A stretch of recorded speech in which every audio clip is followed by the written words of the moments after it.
ಈಗ 5 ವರ್ಷ ಅಥವಾ 5 ವರ್ಷ ಮೇಲ್ಪಟ್ಟ ಮಕ್ಕಳಲ್ಲಿ ರಾತ್ರಿ ಒಂದೇನು ಸಮಸ್ಯೆ ಅಂದರೆ ಮಕ್ಕಳು ಬೆಡ್ಡಲ್ಲೇ ಯೂರಿನ್ ಪಾಸ್ ಮಾಡ್ತಾರೆ. ಅದನ್ನು ನಾವೇನು ಹೇಳ್ತೀವಿ, ಬೆಡ್ ವೆಟ್ಟಿಂಗ್ ಅಂತ ಹೇಳ್ತೀವಿ. ಸೊ ಆ ಸಮಸ್ಯೆನ ನಾವು ಹೇಗೆ ತಡೆಗಟ್ಬೋದು ಅಂದರೆ, ಮಗು ಮಲಗೋಕ್ಕಿಂತ ಮುಂಚೆ ಅಂದರೆ 2 ಅಥವಾ 3 ತಾಸು ಮುಂಚೆ ಅವ್ರಿಗೆ ನೀರನ್ನ ಕಡಿಮೆ ಕುಡಿಸ್ಬೇಕು.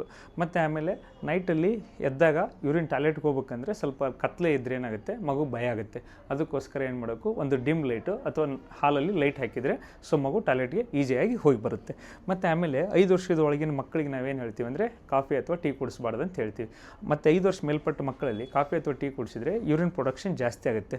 ಸೊ ಅದಕ್ಕೋಸ್ಕರ ಈ ಮಕ್ಕಳು ಯಾರು ಬೆಡ್ ವೆಟ್ಟಿಂಗ್ ಆಗ್ತಿರ್ತಾರೆ 5 ವರ್ಷ ಮೇಲ್ಪಟ್ಟಲ್ಲಿ ಸಹ ಅವರಿಗೆ ಕಾಫಿ ಅಥವಾ ಟೀಯನ್ನು ನಾವು ಕುಡಿಸ್ಬಾರ್ದು.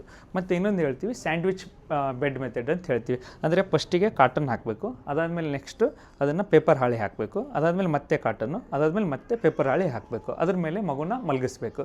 ಸೊ ಮಗು ಯಾವಾಗಾದರೂ ನೈಟ್ ಏನಾದರೂ ಯೂರಿನ್ ಮಾಡ್ಕೊಂಡಾಗ ಸೊ ಅದನ್ನ ಮೇಲ್ಗಡೆ ಇರೋ ಪೇಪರ್ ಹಾಳಿ ಮತ್ತು ಒಂದು ಲೇಯರ್ ಕಾಟನನ್ನು ತೆಗೆದು ಹಾಕಬೇಕು. ಆಮೇಲೆ ಮಗುದು ಪೈಜಾಮ ಏನಿರುತ್ತೋ ಚೇಂಜ್ ಮಾಡಬೇಕು. ಸೊ ಅವಾಗ ಏನಾಗುತ್ತೆ, ಮಗುಗೆ ಒಂದು ಲೇಯರಲ್ಲಿರೋ ನೆಕ್ಸ್ಟ್ ಕೆಳಗಡೆ ಲೇಯರಲ್ಲಿರೋ ಕಾಟನ್ ಮತ್ತು ಪೇಪರಲ್ಲಿ ಮಲ್ಕೊಳ್ಳುತ್ತಲ್ಲ, ಸೊ ಮಗುಗೆ ಖುಷಿ ಆಗುತ್ತೆ, ಓ ಡ್ರೈಯಲ್ಲಿ ಅಂದರೆ ಒದ್ದೆ ಇರೋದು ಬಟ್ಟೆಯಲ್ಲಿ ಮಲ್ಕೊಂಡ್ರೆ ನಮಗೆ ಚೆನ್ನಾಗಿ ನಿದ್ದೆ ಆಗುತ್ತೆ ಅಂತೇಳಿ. ಸೊ ಅವಾಗೆ ಮಗು ಖುಷಿಪಟ್ಟು ನೆಕ್ಸ್ಟ್ ಟೈಮು ಯೂರಿನ್ ಮಾಡೋದನ್ನು ನಿಲ್ಲಿಸುತ್ತೆ. ಮತ್ತು ಇನ್ನೊಂದು ಏನಂದರೆ, ಬೆಡ್ ವೆಟ್ಟಿಂಗ್ ಅಲಾರಾಮ್ ಅಂತ ಬರ್ತವೆ. ಅಂದರೆ ಎಲೆಕ್ಟ್ರಿಕ್ ಸೆನ್ಸರ್ ಇರುತ್ತೆ. ಅದು ಈಗ ಹೆಂಗೆ ಅಲಾರಾಮ್ ಇರುತ್ತೆ ಅದೇ ಥರ, ಬಟ್ ಅಲಾರಾಮಲ್ಲಿ ಏನಿರುತ್ತೆ, ಮುಂದೆ ಎಲೆಕ್ಟ್ರಿಕ್ ಸೆನ್ಸರ್ನ ಮಗುದು ಇನ್ನರ್ ವೇರಲ್ಲಿ ಹಾಕಿರುತ್ತೆ. ಸೊ ಅವಾಗೇನಾಗುತ್ತೆ, ಜಸ್ಟ್ ಯೂರಿನ್ ಪಾಸ್ ಮಾಡಿದ ತಕ್ಷಣ ಅದು ಟ್ಯೂನ್ ಅಂತ ಸೌಂಡ್ ಹೊಡ್ಕೊಳ್ಳೋ ಶುರು ಆಗುತ್ತೆ. ಸೊ ಮಗು ಎದ್ಬಿಟ್ಟು ಅವಾಗ ಏನಾಗುತ್ತೆ, ಟಾಯ್ಲೆಟಿಗೆ ಹೋಗುತ್ತೆ. ಅವಾಗ ಏನಾಗುತ್ತೆ ಅಂದರೆ ಸ್ವಲ್ಪ ಅದು ಸಹ ನಮಗೆ ಯೂರಿನ ಇದು ಮಾಡೋಕ್ಕೆ ಹೆಲ್ಪ್ ಮಾಡುತ್ತೆ. ಮತ್ತು ಇನ್ನೊಂದು ಏನಂದರೆ, ಇಮ್ಯಾಜಿನೇಟಿವ್ ಅಂದರೆ ಇವಾಗಿನ ಮಕ್ಕಳೆಲ್ಲ ಜನಲ್ಪ ಇರೋದ್ರಿಂದ ಏನಾಗುತ್ತೆ, ಮಗುಗೆ ಹೇಳಬೇಕು, ಇನ್ನಿದು ಬ್ಲ್ಯಾಡರ್ ಅಮ್ಮ, ಬ್ಲ್ಯಾಡರಲ್ಲಿ ಏನಾಗುತ್ತೆ ಯೂರಿನ್ ಫಿಲ್ ಹಾಕ್ಯಂತ ಬಂದಾಗೆಲ್ಲ ಏನಾಗುತ್ತೆ, ಅಲ್ಲಿಂದ ಮೆಸೇಜು ಬ್ರೈನಿಗೆ ಹೋಗುತ್ತೆ. ಬ್ರೈನಲ್ಲಿ ಏನಾಗುತ್ತೆ, ಒಬ್ಬ ಮನುಷ್ಯ ಕುಂತಿರ್ತಾನೆ, ಯೂರಿನಲ್ಲಿ ಸ್ವಲ್ಪ ಬ್ಲ್ಯಾಡರ್ ಫುಲ್ ಆದ್ಬಿಟ್ಲೆ ಒಂದು ಅಲಾರಾಮ್ ಅಂದರೆ ಬೆಲ್ ಹೊಡಿತಾನೆ, ಬೆಲ್ ಹೊಡಿದ ತಕ್ಷಣ ನೀನು ಟಾಯ್ಲೆಟಿಗೆ ಹೋಗಬೇಕು.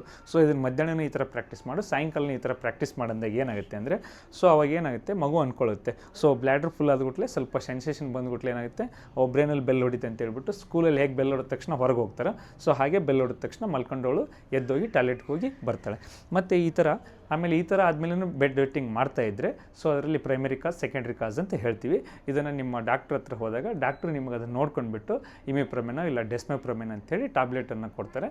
ಸೊ ಈ ರೀತಿ ಮಾಡೋದ್ಲಿಂತ ನಿಮ್ಮ ಮಕ್ಕಳಿಗೆ ಬೆಡ್ ವೆಟ್ಟಿಂಗ್ನ ನಿಲ್ಲಿಸ್ಬೋದು ಅಂತ ಹೇಳ್ತೀವಿ ನಾವು.